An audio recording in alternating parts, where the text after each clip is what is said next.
CJ, yung first half mo, ang ganda. Ano lang masasabi mo, parang naibawi mo yung slump mo kasi nung last game.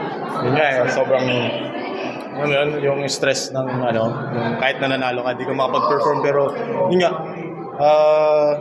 sobrang naramdaman ko talaga na gumanda yung first quarter ko. So yung second quarter mas umayos pa. So I'm so grateful na nakabawi ako sa importante pa pang close out. So Paano hindi ka back-to-back na yung isang maganda pa kasi hindi kami babalik dito. And we have time to rest a little bit.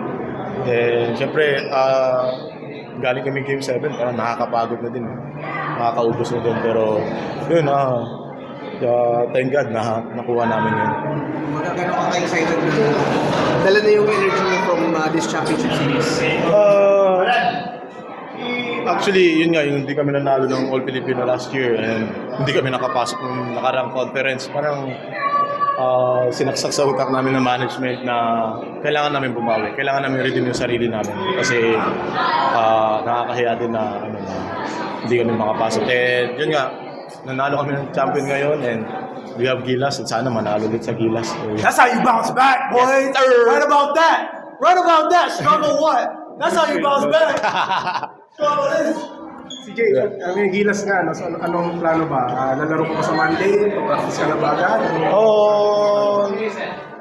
Celebrate ngayon and then tiga ko bukas sumabol ako. Siyempre, sayang din naman yung yung matututunan ko doon. Eh siyempre kailangan pag-aralan yung system ni Coach Tim kahit na matagal na ako naglalaro sa kanya. Pero kailangan siyempre para sa bayan.